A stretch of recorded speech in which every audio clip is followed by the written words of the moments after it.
orasi kebudayaan sebagai pusat peradaban dunia.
Terima kasih kepada teman-teman media.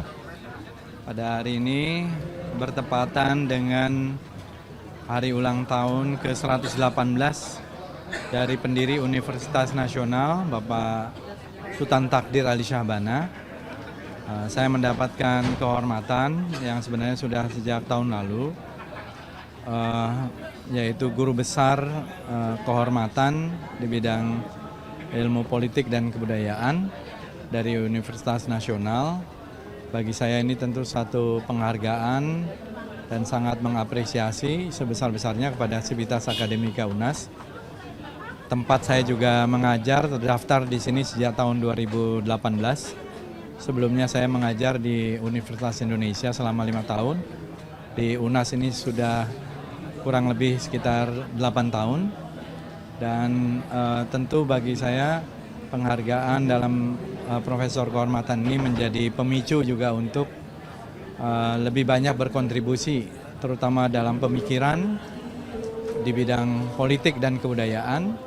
Dan kebetulan saya sedang mengemban amanah sebagai Menteri Kebudayaan. Saya kira apa yang menjadi bagian dari politik kebudayaan itu telah saya paparkan tadi dalam satu orasi ilmiah tentang politik kebudayaan mega diversity, di mana Indonesia menjadi pusat peradaban dunia.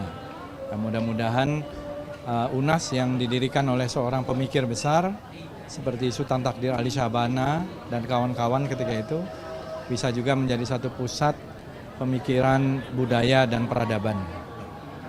Ya. Cukup?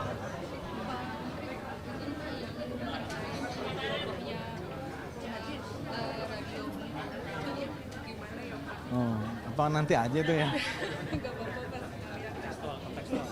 Nanti kita ini pasti kita beresin ya. Apa? Obsesi, saya nggak pernah terobsesi sih. Tetapi bagi saya ini kan satu, secara akademik kan sebenarnya adalah doktoral itu ya.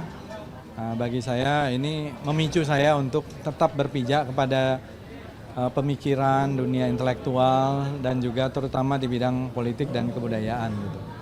Dan penghargaan dari Universitas Nasional yang merupakan universitas swasta tertua di Jakarta. Ini bagi saya satu apresiasi yang saya sangat hargai dan tentu memicu saya untuk mengajar lebih banyak di sini nanti. Tantangan Indonesia sebagai pusat peradaban dunia apa nih, Pak? Ya, pertama sebenarnya adalah dari kitanya sendiri, apresiasi dari orang-orang Indonesia sendiri, kecintaan kepada budaya, kesadaran sejarah, kesadaran budaya, ini tantangannya. Karena para pelaku budaya dan peradaban itu adalah orang kita sendiri gitu. Jadi menurut saya dengan lebih dari 285 juta penduduk, dan tadi sudah saya paparkan secara panjang lebar bahwa kita ini bukti-bukti arkeologis, paleoantropologis sudah sangat kokoh dan kuat bahwa Indonesia adalah satu pusat peradaban yang penting sejak masa lalu dan kontinu sampai sekarang. Dengan beragam ekspresinya yang kata diversity itu tidak cukup lagi, kata beragam itu sudah tidak cukup lagi, tapi mega diversity gitu, karena begitu banyaknya baik etnis dan juga karena kita ini negara kepulauan lebih dari 17.000 pulau, bahasa dan lain-lain. Ini membuat kita ini bangsa yang sangat unik keberagamannya dan kekayaan budayanya yang menurut saya tidak akan ada habis-habisnya. Dan kita bisa menjadi pusat peradaban dunia, pusat budaya dunia. Mendapatkan gelar honoris ini, pencapaian selanjutnya sebagai apa Dezani?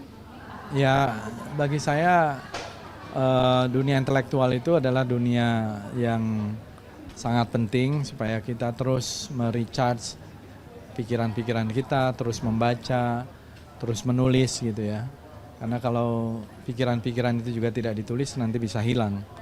Dan itulah saya kira kelebihan dari tokoh-tokoh di masa lalu seperti Pak STA, Sultan Takdir Ali Syahbana, itu selalu menulis dan berdebat, berdialektika, bahkan dulu memulai polemik kebudayaan di tahun 1930-an. Kemudian dilanjutkan lagi di tahun 1950-an dengan simposion yang merupakan polemik kebudayaan jilid 2, kira-kira gitu.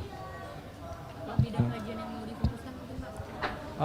Politik kebudayaan sebenarnya, ya, dan karena kebudayaan sendiri sangat luas dan nanti saya kira kita akan mengampu satu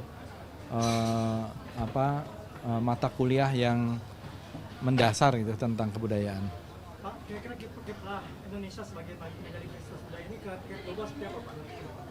Ya, menurut saya sesuai dengan amanat konstitusi harus kita majukan, harus kita promosikan, harus kita diplomasikan di panggung dunia, di peradaban dunia gitu. Karena ini adalah amanat konstitusi, perintah, imperatif gitu ya, memajukan kebudayaan nasional Indonesia di tengah peradaban dunia. Mudah-mudahan kita ke depan dengan kesadaran budaya kita bisa membangun gelombang Indonesia, Indonesian Waves. Seperti halnya Korea bikin, Hollywood bikin, India bikin. Kita saya kira pelan-pelan tapi menuju ke sana dan kita harus percepat juga akselerasi gitu. Sudah ada roadmap-nya belum Pak soal Indonesian Waves tadi? Ya, saya kira kita buat roadmap-nya itu dengan membentuk ekosistem di bidang sastra, di bidang film, di bidang musik, di bidang seni pertunjukan, dan juga ekosistem dan juga manajemen talenta nasional. Gitu. Sementara ini udah ada yang Sekarang semakin banyak film-film kita ikut di festival-festival film internasional, musik kita, meskipun kita harus rancang dengan baik gitu bagaimana ke depan bisa dinikmati tidak hanya oleh orang Indonesia atau Asia Tenggara saja, tapi oleh masyarakat di berbagai belahan dunia lain. Yang paling potensial berarti film. Sebenarnya semuanya potensial, tapi yang paling mudah untuk kita perkenalkan adalah film.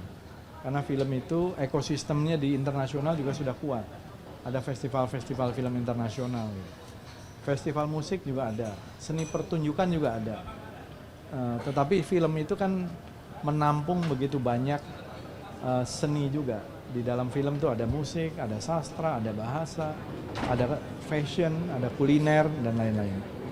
Jika tadi dibilang percepatan, kira-kira jangka waktunya kecepatannya seperti apa? Ya, dengan kolaborasi, sinergi, dan kerjasama antara pemerintah, swasta, kemudian korporasi, dan individu-individu yang peduli, menurut saya kita akan cepat. Baik itu untuk melestarikan, melindungi, mengembangkan, dan memanfaatkannya gitu. Kira-kira ada pesan yang ingin Cukup ya? disampaikan kepada remaja sekarang, di mana era globalisasi ya kan, di mana anak muda sekarang gampang sekali terpengaruh Ya. globalisasi. Yang pertama menurut saya kita harus mencintai dulu budaya bangsa kita. Tapi untuk mencintai itu kan kita perlu mengenali dan kemudian kita menghayatinya, mengenalinya, dan dari situ saya kira akan ada kecintaan pada budaya, dan bangsa yang beradab itu bangsa yang mencintai budayanya, mengedepankan budayanya. Dan saya kira kita ini punya fondasi budaya yang cukup kokoh. Ya. Terima kasih ya teman-teman. Stay updated. Info terkini masih banyak. Jangan lupa subscribe, like, dan share YouTube official OKZone. Dan selengkapnya ada di okezone.com.